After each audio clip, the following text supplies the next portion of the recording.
Hi everybody, here we are on another Thursday, another Think Differently Thursday. My name is Helen, part of the Forge Church, and I'm here with Ronnie this afternoon. So great to see you. Hi Ronnie. Hello Helen, thank you for having me on Think Differently Thursday. Can I just say before we start that you're right up there now with these like show hosts. I think of you as the Graham Norton of Christian chat shows. And when I think of the people that have been on here that we've had Steve Fenning, Steve Miles, Victor Jack, Jude, even the mighty people from the Forge Church. How on earth can I possibly follow all those people? Oh, I think you're going to be fab. I've been so looking forward to this, Ronnie. I really have. Just give people a little, for anyone that doesn't know you, just a little tiny snippet without going into too much detail about the questions I'm going to ask you in a minute. Just like who you are. Just tell us who you are. So all I'm going to say is, in fact, look at this. I've even got a name badge in case people forget who's this strange guy in some kind of green set of overalls. So my name is Ronnie Moreland, and I live right at the north of Scotland. Couldn't be any further away from Suffolk, probably in the UK. And I did mention Steve Fenning, so that's probably the best way that people will know me, in that I'm married to his sister Judith, which in itself is really funny, Helen, because when I first started going out with Judith all those years ago, we went to some Christian youth group sort of getaway at Splashdown they called it Splashdown, it was in Windermere. And it was the first time I'd really met any of Judith's and Steve's other Christian friends from around the bazaars. And I was introducing myself, saying, "Hi, I'm Ronnie Moreland. I'm Ronnie Moreland." People looking at me really blank. And then eventually I said, "I'm Judith Fenning's boyfriend." And they went, "Ah, you're Ronnie." So now that to say that you're connected to a Fenning, it just opens up all sorts of doors. Amazing. And of course we can see Judith behind you. Lovely pictures of her just behind you. Yeah, I'm in the study, yeah, so we've got loads of family pictures, yeah. And people might remember, because I spoke to Ju on here several months ago now, people might remember her story as well. I sometimes talk to people, Ronnie, and kind of like try to work out whether they're from Suffolk and whether it's a Suffolk accent. That most definitely is not a Suffolk accent you have there. Northern Irish, isn't it?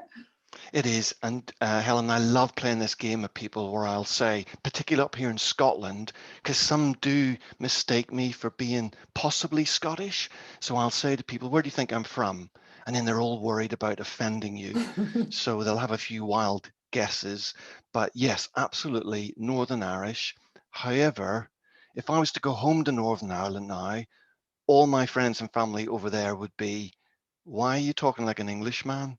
Because they would think I've totally lost my accent. So Really? yeah, it's really lilted over the years. And I used to talk even quicker than I talk now, and with even more Northern Irish brogue slang. So I've had to really slow down and project a little bit better, and hopefully people understand me. Wow.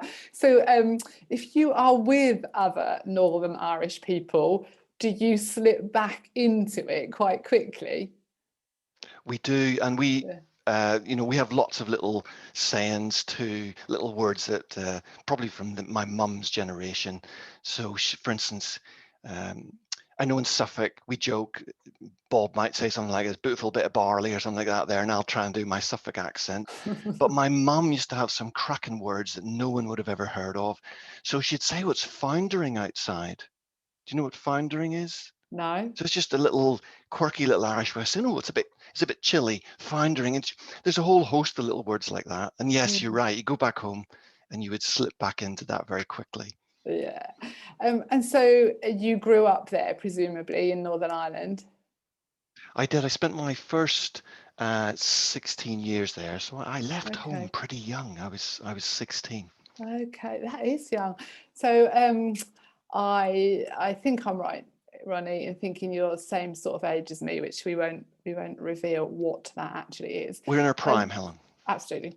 Uh, um, And so I've got kids similar sort of age to your kids, I know, and I've talked to my children. Actually, quite recently, it came up in something I think that was on a documentary that we were watching.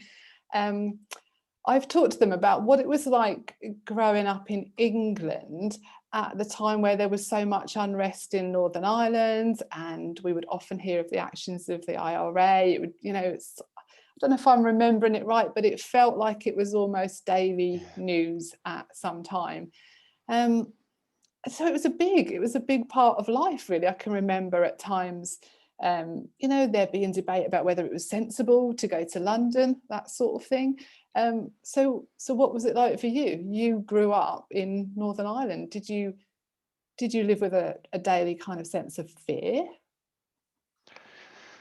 Yeah, well, I mean, wow, what a question. And I have to say, I'm not sure that the Northern Irish people, I'm not sure we really coated ourselves with a lot of glory in those years. And we probably became incredibly unpopular because of lots of those kind of terrorist campaigns. But I think all I would want to put across to your viewers and listeners is that, not all Northern Irish people were like that. It was a small minority, sadly, that spoilt it for the majority. Um, but coming from there, you just learnt very quickly what not to say, where not to go. So you may be aware, but actually in Northern Ireland, everything was segregated.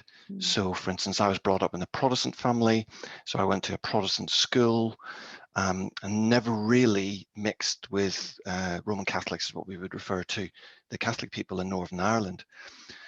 And they went to their own mass and chapels, and we went to church. And so that segregation, and even where you lived was segregated. So you just knew not to go into certain areas. Mm. Admittedly, if you did or you had to, then that could be quite frightening. Maybe one of the reasons why I wanted to leave or chose to leave Helen, my best friend was a Roman Catholic, and all he and I loved doing was play football. And we come out after school and we play football.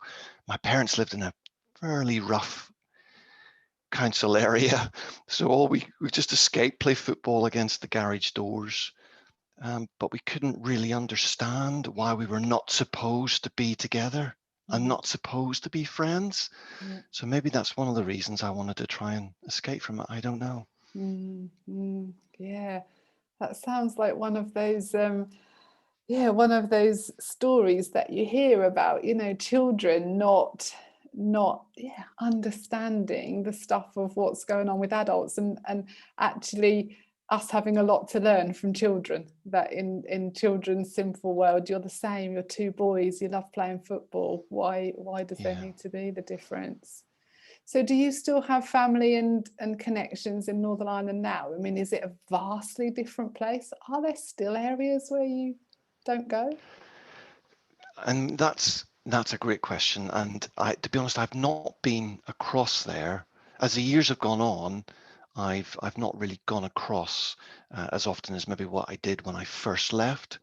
And so I think it has changed in many ways, but in other respects, it's sometimes when you go over there, it really does feel like you're stepping back several years. And Okay. I think that's mainly just because it feels like I'm going back to my childhood, and I Mm. walk around the places I used to climb trees and throw stones and think, oh, this is great to be back here. And maybe it just transports me back a little bit. But my dad and my mum have now passed away. My mum Okay. passed away last May, Okay. bang in the middle of COVID. So we could Uh, only get five of us at the funeral. So mm. literally at the graveside, I got to pay her the tribute. And it was quite a noisy cemetery. There's vehicles going past. And so I remember trying to speak really loudly. Some might say like the Reverend Ian Paisley, if you remember who he Yeah. was. Yeah. So I remember trying to project my voice so that my family could hear me over and above the noise. And at the end of the tribute, my older brother, who still lives there with his two children, said to me, "Why are you shouting?" I said, I don't know really. I just want to make sure that you could hear me. And we had a bit of a joke about that mum would have probably said something like, "Why are you shouting? Can you keep the noise down?" Oh, I'm sorry to hear that you've had that really difficult experience of losing your mum in the middle of this really crazy year we've lived through. That's really hard.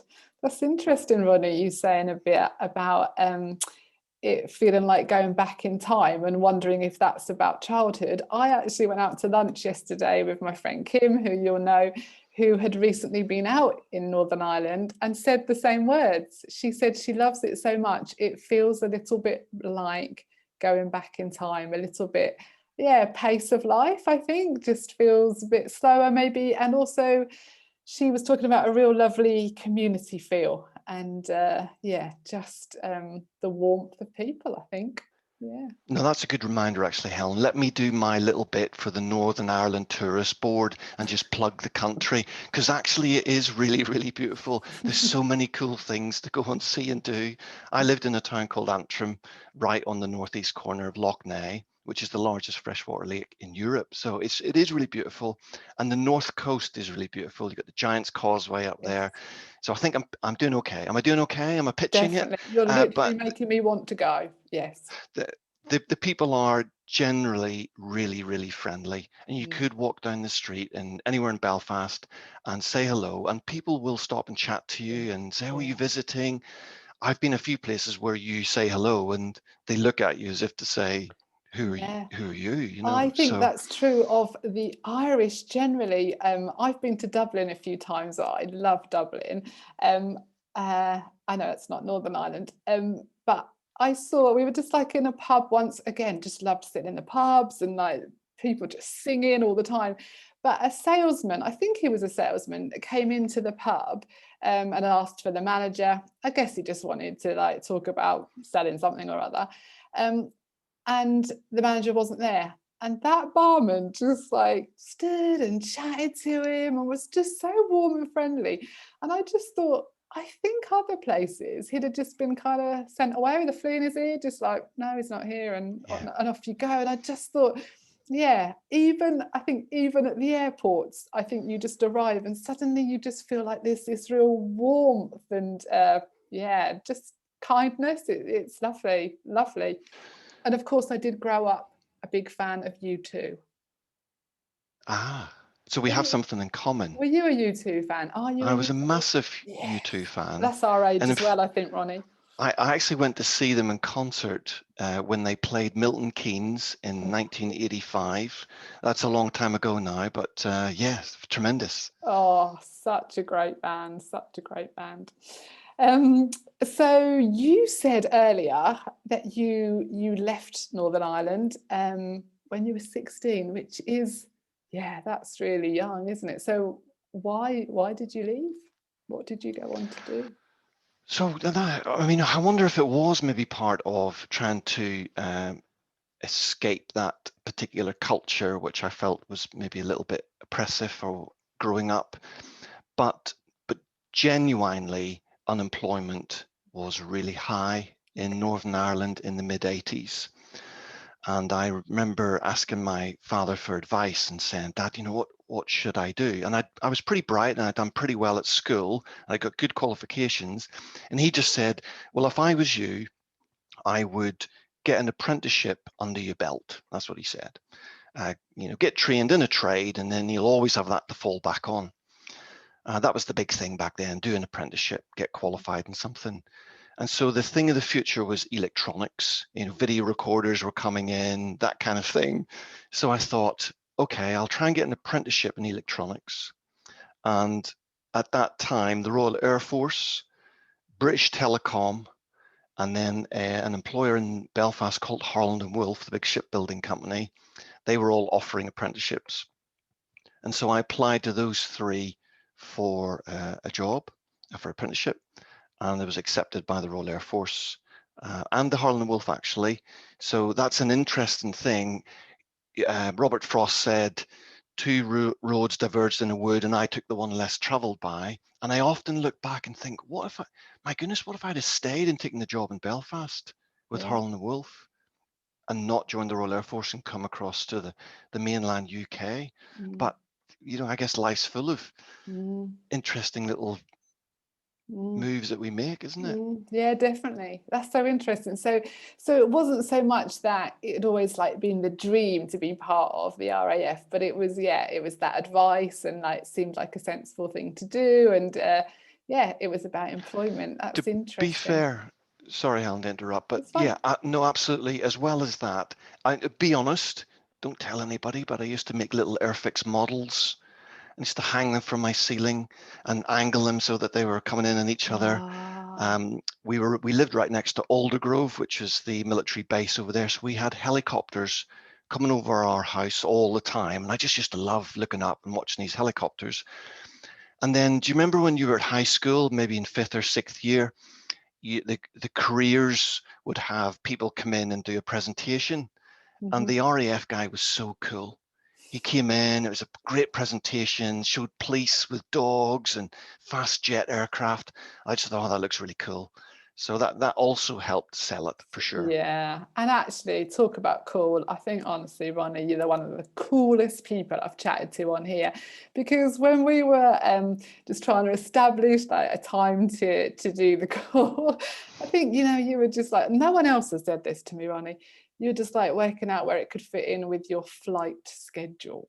And haven't you been flying today? Literally, you've come in from a Yeah, flight. This is so cool. So you're now one of those cool people. So you were influenced by a cool person that came into school. You are now the cool person, Ronnie. I do feel old, oh Helen. It was a long time ago, but yeah, my goodness, you think I'm in nearly my mid 50s, and I joined when I was 16, so that's a lot of service. But yeah, so flown a couple of times this week. Today was slightly more straightforward. It was what we call a pilot trainer. Right. So we had 3 pilots on board and just myself and another colleague down the back of the aircraft for safety reasons and in case there was any emergencies that would need to be dealt with. Yeah. But 3 very, very experienced pilots, and they have to maintain currency. So they're constantly doing practice flights and diversions and Okay. approaches and navigation. So yes, we early start this morning and a little bit cloudy in Scotland, but we got airborne down to Lookers on the east coast, Fife in Scotland, and then south to Newcastle. So I've been overhead Newcastle today. They did about 6 approaches to Newcastle International Airport, touch and go, and it's just a practice working with air traffic. And then we transited back up to Lossiemouth, where I am, and they did a further 6 practice approaches, and they're switching the pilots around in the seats so they get the currency. So yeah, it was really good, really, really lovely day. This sounds absolutely amazing. Literally, so many questions are buzzing around in my head. I guess, do you get used to it? Do you get used to like flying for a living? I know it's not all Tom Cruise and Top Gun, but is there like a buzz every time you do it? I do, to be honest, and it means a massive privilege because there's so few of us that do it. So to put Right, it in context, Helen, when I first joined the Royal Air Force, there was 110,000 people in the force. right. There's now 32,000. So Really? you could fit all of the Royal Air Force into half of Old Trafford. Wow. That kind of brings it home how few people Yeah. are employed in the Air Force. So to be one of those few that get to go flying in some of these amazing aircraft that we have, it's just a massive privilege. You don't have a lot of time to switch off because there's so much to learn and there's so much to do, and the equipment is unbelievably complex. And yeah, it I've hurts my seen head a I've lot. seen a cockpit. There are a lot of buttons there, Ronnie. Is it like other machinery? Do you just ignore most of them and just like do the on and off one mostly? No, not at all. That would undersell it, wouldn't it? Definitely. But actually, do you know, the younger generation would love it. We're so modern. It's like mobile phone technology. It's all Yeah. networked on the aircraft, and it's all through menus. And whereas, I flew for many years on an older generation aircraft, and that was much more analog and Mm, levers and buttons mm, and mm, switches and stuff, where it's mm. all PEPs now, And programmable, and is oh, it continually changing? Are you constantly having to learn the new stuff? yeah, kind of, because everything's driven by software now, and Yeah. fancy words like GPS. Some people understand what global positioning system is because they'll go, my Garmin sports watch or my Strava watch is only giving me 9,000 steps and all the rest of it. We just rely so much on that software now, Yeah. and it's constantly being updated, and it's the same in aircraft. Yeah. Yeah. I mentioned Top Gun. Have you seen that Top Gun 2 is coming out?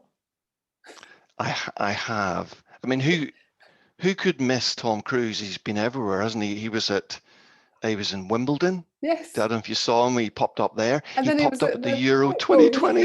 yes, almost Yeah, the same day or something. Yeah. but And he Top but Gun. he is mega cool, though, isn't he? He is. Do you like, but like I'm proper excited about that film coming out. Again, a bit like you too, because it like was backdrop to growing up, I think, Tom Cruise and Top Gun. But do you watch Yeah. that sort of thing, and is it like it is really, or do you think, oh, it's just nowhere like?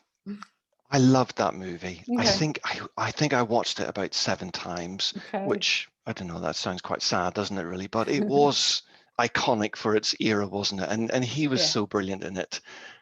So it is like that in many ways because actually that's the United States Yeah. Navy Yeah. that he flew for in that F-14 Tomcat, and we do an awful lot with the United States Navy and Okay. obviously our own Royal Navy. So even though we're an Air Force, the aircraft I fly in, the Poseidon, the current one, does more for the Royal Navy and maritime surveillance and reconnaissance. Right. Anyway, I sense it. I don't want your viewers going off to make a cup of tea and put the kettle on. He's starting to bore me now. No, He's no. he's I think you've re-engaged them there, because I think I was heading off like with Tom Cruise and Top Gun. You've mentioned aircraft. So I reckon all the people that are thinking, for goodness sake, Helen, ask about the aircraft. I think they're back with us. They were off to make the coffee. They're back. They're back with us. So I did Google the Poseidon P8A. It's so huge. yeah, it's a 737. So it's just like what you would go on your holidays. But Yeah, obviously we've stripped it out completely and it's all mission equipment in the back yeah, for the work that we do. yeah. And that was a really Uh, big deal, wasn't it, when that was bought? Again, I've tried to do a little bit of my research here, and it was such a big deal, wasn't it? Wasn't that what replaced the Nimrod? it is a big deal, massive deal. You're right, because the Nimrod was late 1960s, 1970s, and that aircraft was phenomenal.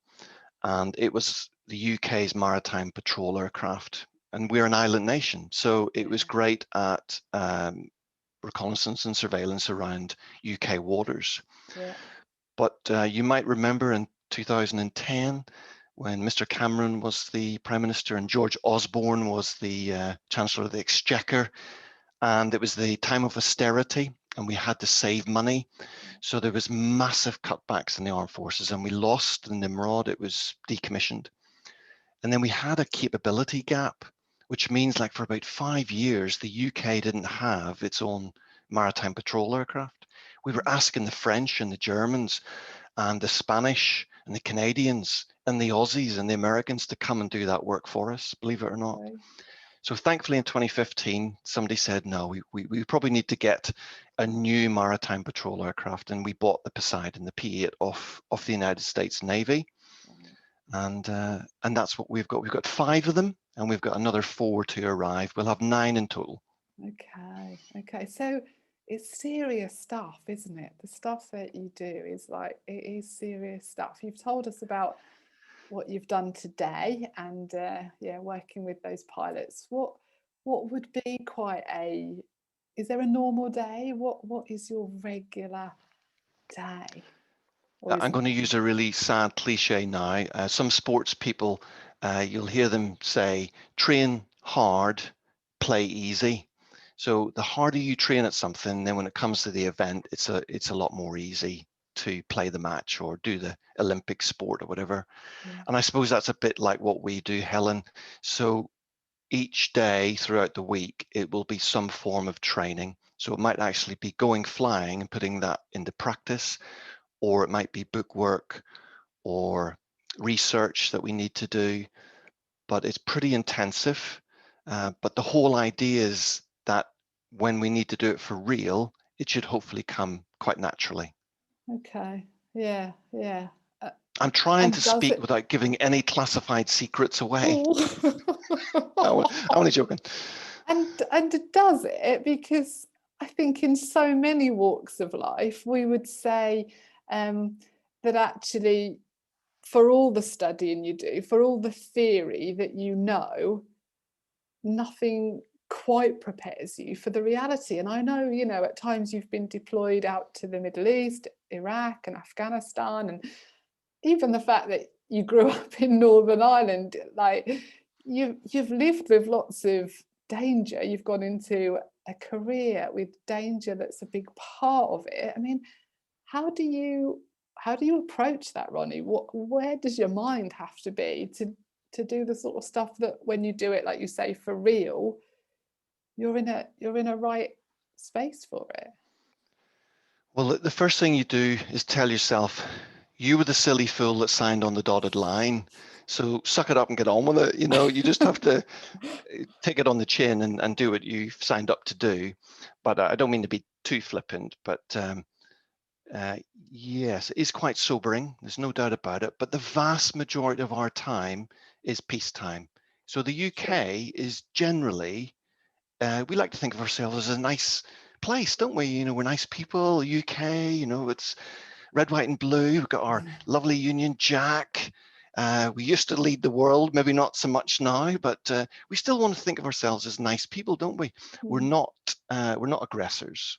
mm, We are defenders. We like to think we defend the weak, those that need justice, and so on and so forth. So, yeah, when you're called to go and do a job like we were in the Middle East, you have to really just step aside and say, Ronnie Morland's opinion, I'll just park that off to one side. At the end of the mm, day, I've signed up to serve ultimately Her Majesty the Queen through the UK government. So sometimes you don't always know the reasons why.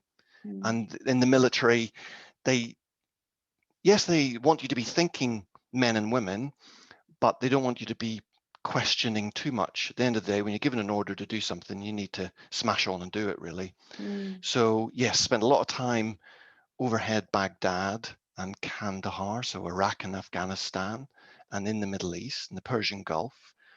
And yeah, it's quite sobering, but you think, no, this is what we've trained for. And I believe passionately, Helen, in national security. And there is if you, sorry, this again, don't go and make tea and coffee if I'm boring you. Honestly, Ronnie, Apologies. it's really interesting. If you get into geopolitics and our UK foreign policy and our strategy, it's better to defend our shores 3,000 miles away than right in the middle of London. You only have to think about what Salman Abedi did in Manchester with the bombing. Mm, So we want to try and protect ourselves and our people in our country as much as we possibly can. mm, Yeah. Is it? I sometimes think when perhaps you're in a difficult position, that sometimes if you're the one doing it, at times it's easier than the people behind you wondering if you're okay. On a very local level, I think like my son's just done a big journey, so I've been a bit like, "Are you okay? Have you arrived okay?" Whereas he was doing it, so he do you know what I mean? I just wonder if it's my question is I wonder if it's hard for your family what you do. To be honest, they probably don't know the ins and outs and the exact detail of what we do because one, it's very difficult to explain to people what we do. Mm, And then, Judith and James and Daniel and my family have been aware of what I've done for many, many years. And I think they're really proud of what I do. But yeah, ultimately, the Poseidon carries weapons that could be used in the event of needing to defend our nation. So you mustn't enter into that lightly at all. So mm, you're absolutely quite right, Helen. There's some people that can't do that and they mm, just think that's not for me. mm, I'm not sure I could be involved in that, whether they're a Christian or not. And mm, so they don't join the armed forces, and we completely understand that. How do you reconcile that yourself? I know you are a Christian, and you've talked about, well, what you just said there, the aircraft carrying weapons. And as you say, some would find this is actually conflicting with a life of faith. How do you reconcile it? That is the big, the massive. Whoa, that's the difficult one. It's one thing to be a member in the armed forces, but to be a Christian in the armed forces, you really do need to reconcile how that levels with your faith. So I had to do that very early on. And I wasn't actually a Christian when I joined the RAF. Okay. It was only after I'd been in the RAF a year or two that I became a Christian. And then, of course, when you become a Christian, you've got so much to learn that it's this massive lifelong journey. So your ideas and your concepts change as you grow as a person.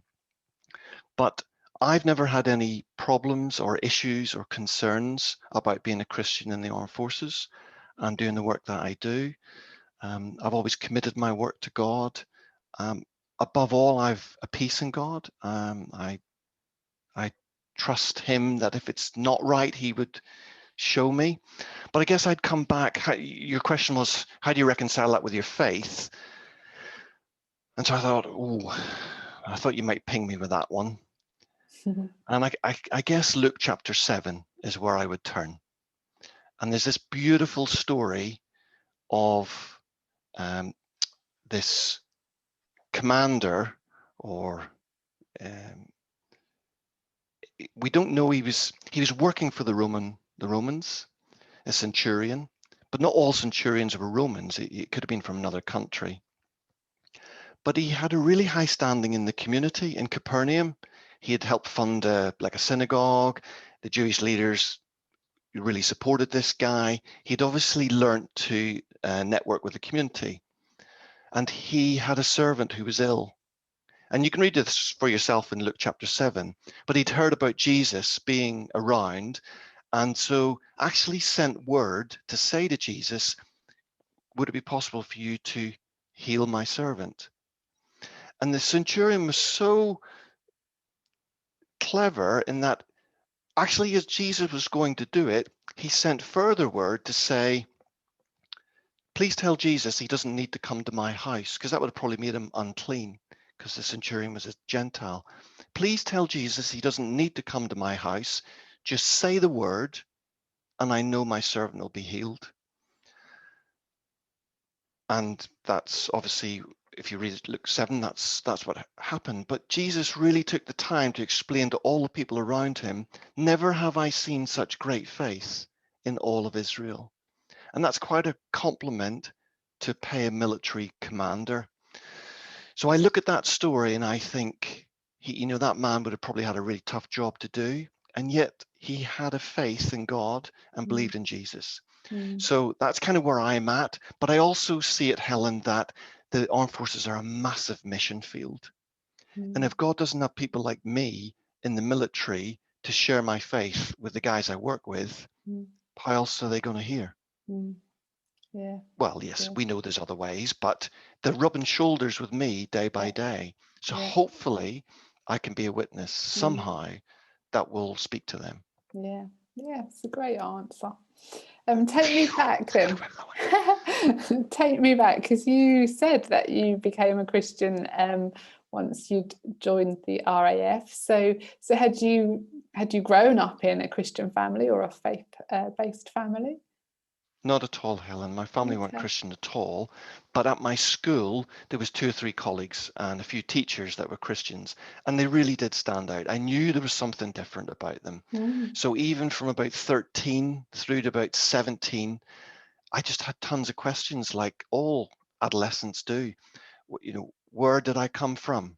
Where am I going? Why am I here? What's life? There's got to be more to life than just this, surely. I'm born and then I die. What was the point of that? And so I had all these questions, and I'd gone back to Northern Ireland on summer leave, 1985, and I met an old school friend, and we'd been really good friends at school. She was a bit of a tough nut, got into a lot of trouble, and lots of people avoided her, didn't want to cross her. I was into heavy rock music at the time. I'd gone to a Status Quo concerts, and I was into that sort of music. And she was a mod, Okay. and I don't know, in the Lambrettas and all that kind of stuff. So we could never really be too close, Right. but we were good friends. Couldn't be seen to be friends. But she'd become a Christian, Helen, and I couldn't believe it. She had totally transformed. Wow. I bumped into her. She's like radiant, and I said, Samantha, what what's happened to you? And she said, I've become a Christian. And it was through her. So it wasn't in a church. I didn't meet with some pastor or minister. Over about the next 3 weeks, she literally got her Bible out and she was saying things like John 14, verse 6, Jesus said, I am the way, the truth, the life. No one comes to the Father but by me. So you have to accept Jesus into your life. I was like, wow, no one's ever told me that. I kind of just assumed I was okay. She Mm. says, no, you have to put your faith in him. Ah, okay. And she just went on and explained it. And there's the benefit of one-to-one Yeah. conversations with friends and Yeah, family. And absolutely. The importance of that, yeah, of friendship, of just living out your faith and sharing it and being proactive with it as well. That's really challenging. Yeah. So you were 17. That is quite an interesting age, isn't it, to make a really life-changing decision and become a Jesus follower, particularly I think for a young man. Did you did you get opposition from family or friends? Helen, it was mega tough. Let's not beat around the bush. Mm, Thinking that if you become a Christian, I mean, I'm here. I am all these years on talking to you and think differently Thursday. But when I first became a Christian, it was tough because a lot of my work colleagues totally disowned me. A lot of my military friends were like, "Oh, wow, Ronnie's gone off the rails. He's found religion," and they alienated me. But I remember one Christian friend saying, "Ronnie, Jesus hung on a cross and died for you. So, the fact that a few mates turn their back on you, maybe they weren't mates at all. So you'll find and make new friends and true relationships." And he was spot on because I right. got involved with a church in Wolverhampton. That's where I was training at the time, and got into and made some Christian friends. And yeah, it was from that point onwards. You just once you stick your head above the parapet and say I'm a Christian, you're going to get Mm, ridicule, mm, opposition. It is mm. what it is, but I I wouldn't change wonder it. if it's, I wonder if that was quite indicative of the time as Yeah, well. I'm not sure. I think nowadays perhaps there's a greater openness to spirituality, not necessarily Christianity, but I think people are more open and more accepting of people having some kind of belief, even if it's not in line with what we necessarily believe. I think people are more respectful nowadays, don't yeah. you? Unless Did you unless we're just older now and we don't know what it's like to be 17. I'm not sure. did you get opposition? Did you feel challenged in any way I or I left out of things? I I don't think I was ever treated difficultly, but I felt different.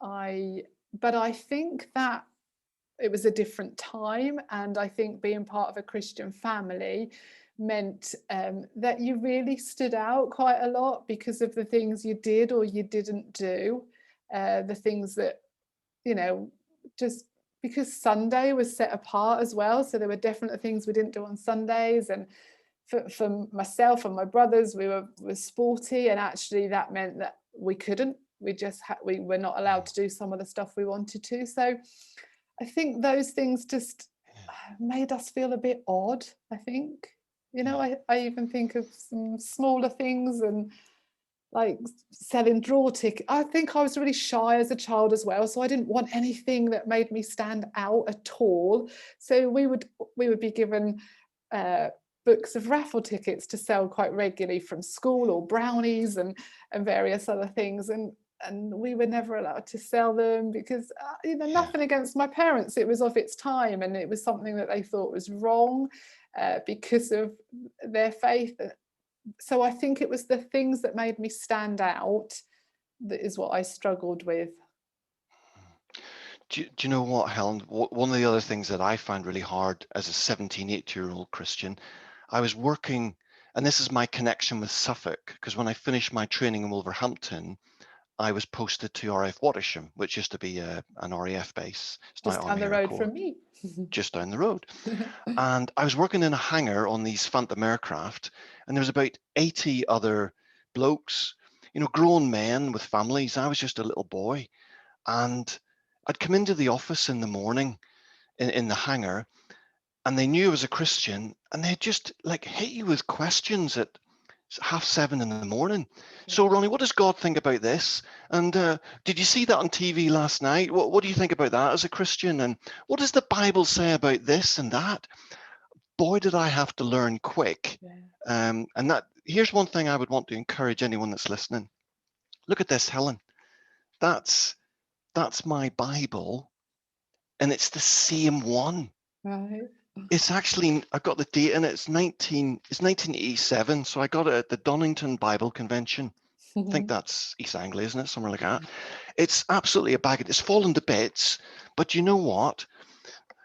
It's been a lifesaver because I've just like scribbled down all the notes and made it my own. And yeah, it goes everywhere with me. Even when I deploy, I sort of hide it and take it with me because some countries you're not supposed to take it. Shh, don't tell anybody.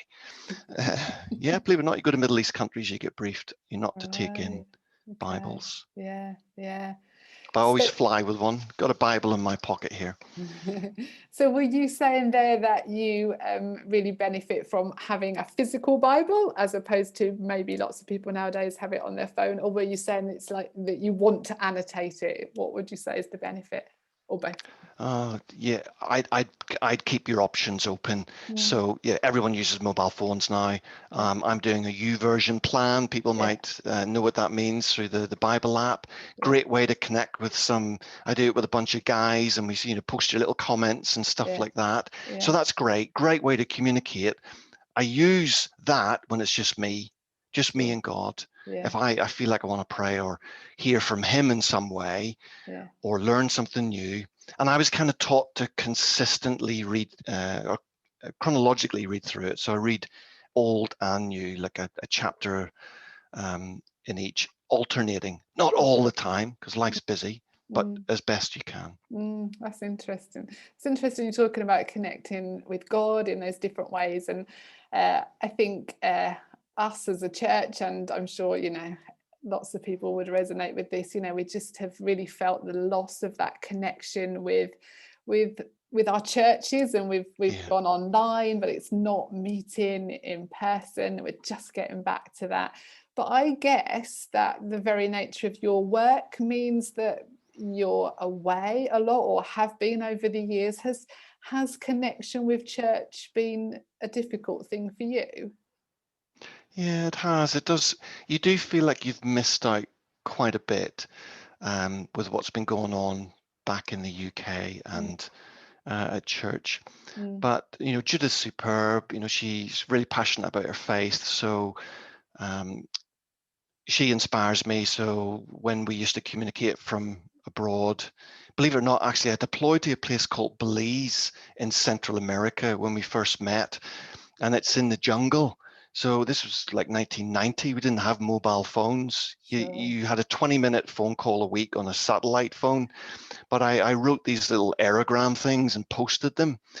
And I guess it's just knowing that you still have that Christian contact, even if you do feel that you're away on your own. Yeah, definitely. And is that something that you've always kind of invested in? You talked about doing the Bible app at the moment with a group of friends, and just the importance of having folk around you. I mean, is that something that you've always really sought out? I feel like I've kind of in some ways been a bit late to the party with this, and right now I've got some people around me that pray for me and who I'm accountable to, who they challenge me, you know, we just do life together. And I'd kind of think, why haven't I not done this, you know, previous to this? It's only really in the last few years I've actively sought out people to do this with, to walk this life with. Is that something that you've really sought out? Probably not as much as I should have done or could have done, Helen. And I don't know if that's circumstance or the fact that I have moved around a lot Mm, in the forces. You're never really in one place for mm, too long, although mm, we're well and truly established up here in Kinloss in Scotland now. So we do have a good bunch and a good network. Um, and as I say, maybe through the YouVersion plans, mm. I don't know, men are not very good at opening up. We're not very good at talking to Yeah, each other. yeah. So perhaps hiding behind a mobile phone and sending your little, you know, when you get to your little devotional bit in the YouVersion, it says, what do you think God's saying to you about this? I suppose the group of men I'm doing that YouVersion plan with, they open up much more when they're not face to face. Mm, So that's an mm, interesting thing, isn't it? mm, Um, mm.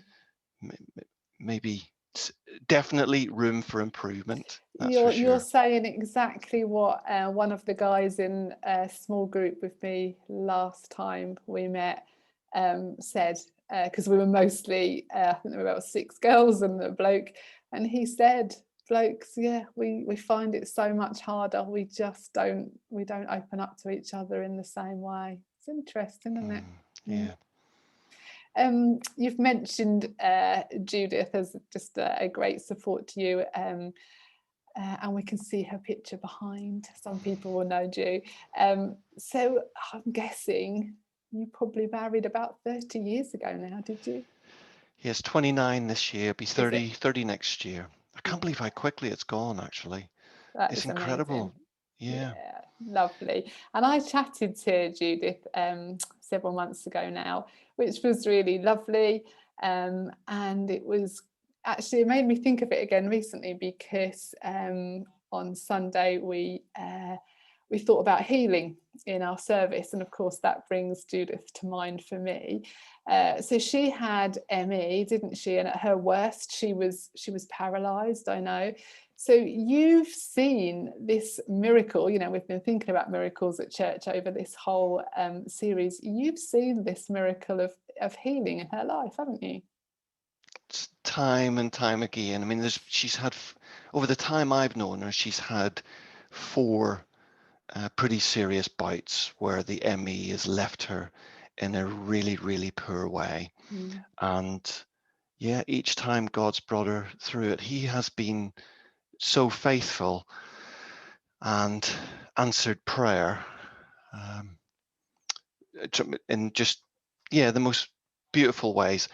For any that didn't get the chance to listen to her when she chatted to you um, those months ago, I think she tells a lovely story of how the minister that she worked for in Sheffield, Reverend Philip Hacking, had come into the hospital to pray for her. And it was a Church of England, and they didn't really anoint with oil or do that kind of, it wasn't something that they did on a regular basis, or he did certainly. But he thought, no, somebody showed me this in James chapter 5 or something like this. I probably ought to get the group of the leaders of the church and go and pray with her and anoint her with oil. And the only oil he had was the oil he had used for his cricket bat, which I thought was very much in keeping with the way the Fenning family would be passionate about the cricket. And I know that, you know, I remember Steve coming and praying for her at the farm, mm, and yeah, pushed her in a wheelchair for quite a long time, mm, but it was great to see her get out of that wheelchair and get the strength again. mm. And yeah, it was really tough. But you know what, Helen? It was most tough for Judith, and Yeah. I think all of us that have supported her over the years, it has not been a burden to any of us because we all love her so much, and she's so bright and cheerful and passionate, as I said, about her faith. No burden to us at all, but just a real blessing to love and support her through it. And Mm, so many people have done that. And mm. yeah, it's been tremendous. Yeah. Are there other life experiences like that? I mean, that's a massive story in your life. Are there other experiences like that that you look on as, yeah? big and significant? Oh, Helen, honestly, I don't want to bore you, and I could go on forever, but I personally feel quite strongly about the work that Open Doors UK do. Yeah. And for those people that know what Open Doors do, they try and promote the fact that there are Christians around the world that are persecuted significantly because of their faith. And they publish a top 50 countries that are like worse to be a Christian in. It's really quite sad when you read some of the stories of Christians being persecuted in that way. So anyway, I felt quite strongly that we ought to support Open Doors. So it's quite a few years ago now. I think it was about 2000, the millennium, and we decided to go and volunteer with Open Doors UK. And so we went out to Hong Kong, and we worked with a group from Open Doors there. That's when, before Hong Kong went back to China.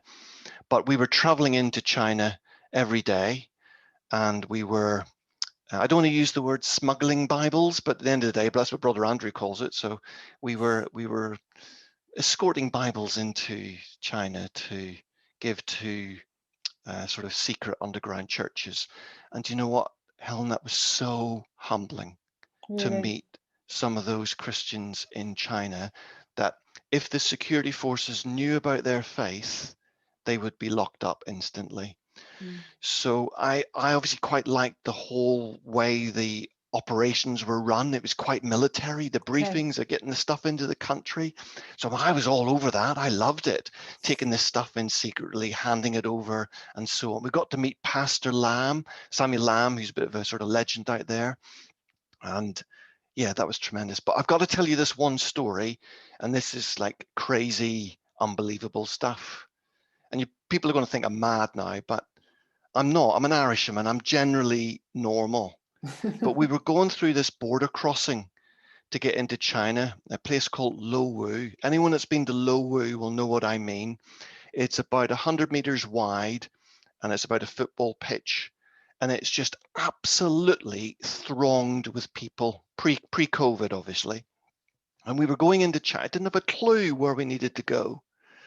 So Judith and I were going through this melee, and I'll never forget, say, right, we got to pray here because I haven't got a clue where we're supposed to go next. We could end up anywhere.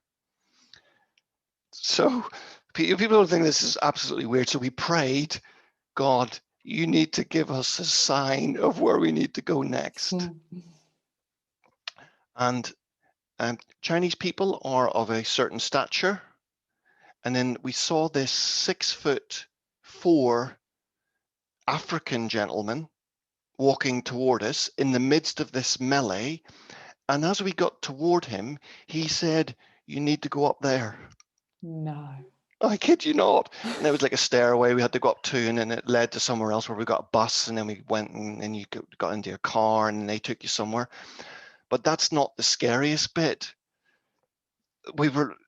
He just said, you need to go up there. And we looked at him, we looked at each other. Who is this guy? It's an immediate answer to prayer. This is the scary bit. When we turned around, we couldn't see him. He'd gone. Wow. So anyway, that's probably the most incredible Incredible. thing that happened to us. Amazing. I don't know. Maybe he'd gone to tie his shoelace. Who knows? And he'd ducked down. But Maybe God he was answered an that angel. prayer.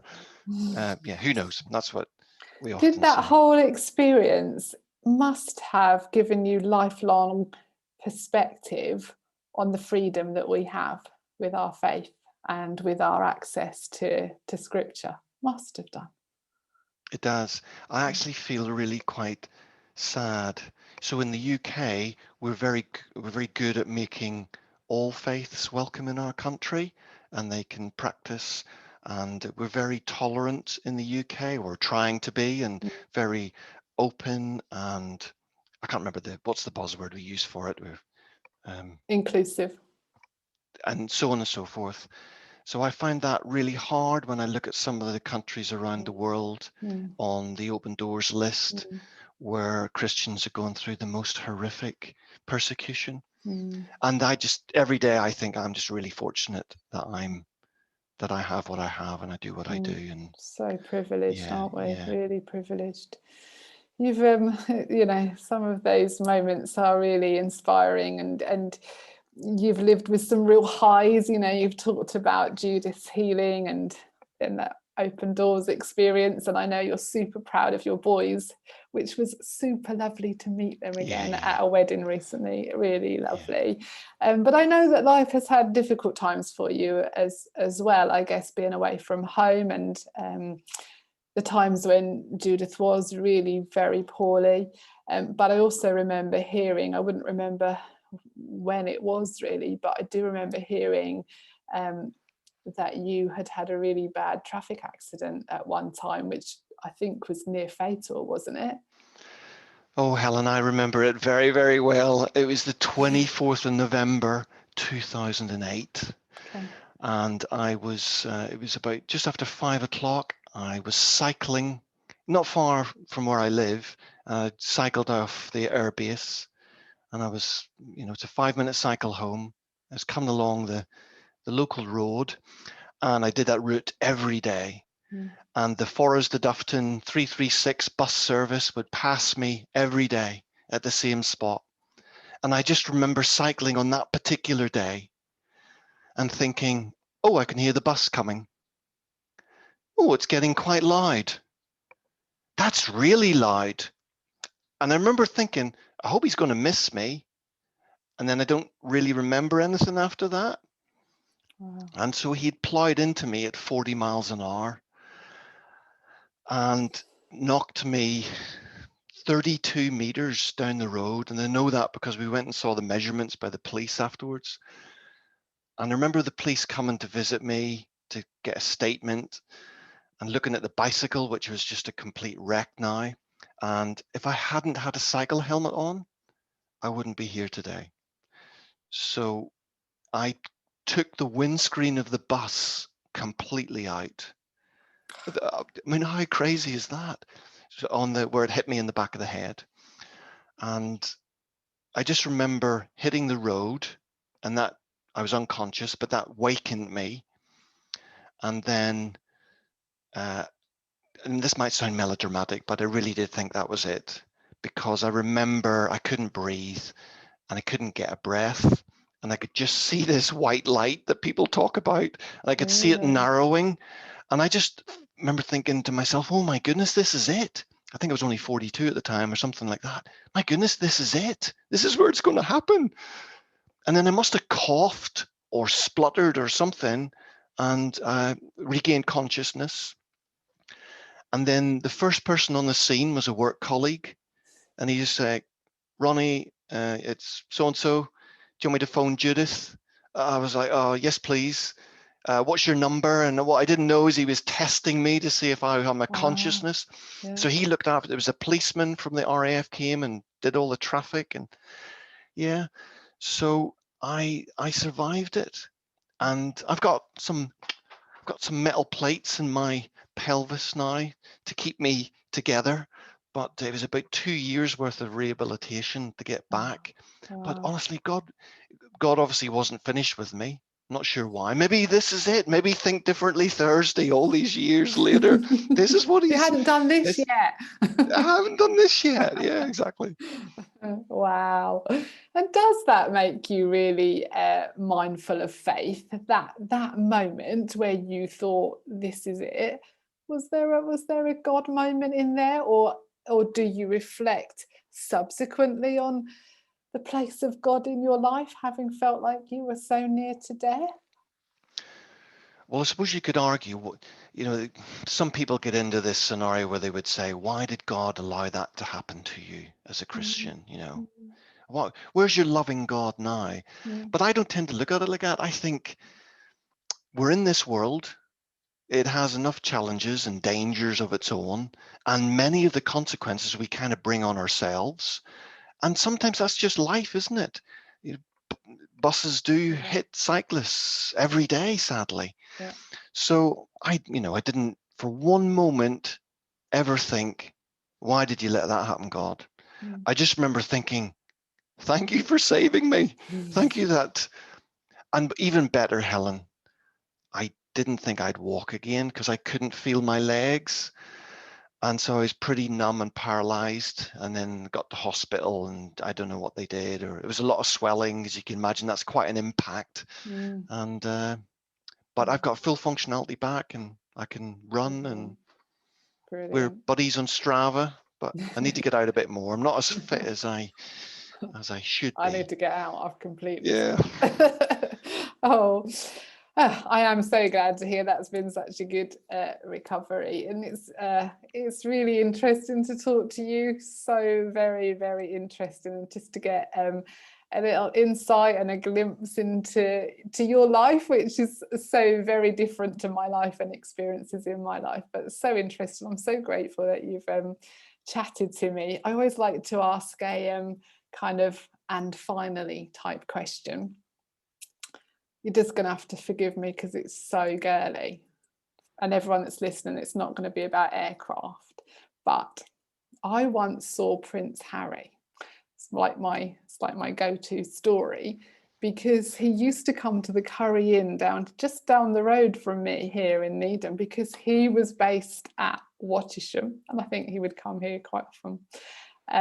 So that's when I saw him. I was there for my birthday, and in came Prince Harry. So I'm just desperate to know whether you've met Prince Harry or Prince William, or just famous people because of what you do. That is a girly question, isn't it, Ronnie? Sorry. We like girly questions. It's not a problem, Helen. I think I might be able to top it, though. I think I might be able to top your Curry House experience, because we did work with Prince Harry. He doesn't know it. So this is an exclusive for Think Differently Thursday. I know it before Prince Harry. You know this, that we worked with him. So actually, there was a short space of time where he was in Afghanistan, Right. and he worked as a forward air controller. So it was quite a dangerous role. I expect he was well protected, but he was on the ground, and we were 20,000 feet above him, and we could communicate with him, and we could provide him and his team with the information that he was after. Right. And we communicated with him on a number of occasions. But we had one particular, you love this story. This is I good love it already. old-fashioned, this is good old-fashioned military banter, okay, and humor. We had one guy on the crew who was responsible for sharing this information with Prince Harry through the communication system. And we would all collate it, but he would give it to him. So he started to think that he was special because of this. You know, I'm talking to Prince Harry. Surely he'll know it's me, because I know it's him, and sending messages back and forward and so on. So we just thought, right, okay, how can we handle this? So what we did was when we were back at base, we went into the admin office and we got some paper, and the guys created this letterhead as if it was from the royal family. And they penned this letter to the guy on the crew saying, really enjoyed working with you over these past few weeks. Hey, you know, when you're back in the UK, I'd love you to come down to Buckingham Palace or whatever. You know, not one of the garden parties, but you know, we can have a meet up and a chat and then go for a drink. And you know, made it all look official, sealed it all up, put it in the guy's mailbox. And sure enough, he got this, and he was like, guys, look, I've had a letter from Prince Harry, and he wants to meet with me when we're back in the UK. And we're like, wow, where's our invite? You know what? Oh, well, I'm special, sort of thing. And so yeah, we strung that along for a little while, and then eventually had to break the news to him that it wasn't really from Prince Harry. Poor guy. It's a great story. Yeah. Oh, fantastic. Oh, Ronnie, it's been really, really lovely. I know you're busy, and I'm so grateful that you've given me time and just shared with us. It's been so interesting to hear about what you do, but also hugely interesting about how your faith plays into what you do as well. So thanks for giving me some time and chatting this afternoon. Really appreciate it. Helen, the pleasure's been all mine. And can I just say, honestly, we love what the Forge Community Church is doing. So up here in Scotland, you're now part of a very small fellowship, Turning Point Church. And so I have to be honest, we look at what you guys are doing and we just think, right, yeah, we need to do that. That's really good. The putting stuff out online and so on and so forth. So we love what you're doing as a Oh, church. And, we pray for you guys and we really thank wish you you. all the very best. Thank you. That's just lovely to know that, what we're doing is impacting you guys so far away as well. That's really lovely. Really, really lovely. Thank you, Ronnie. Great to chat to you. See you again soon. You See too, ya. Helen. Take care. Bye-bye. Bye.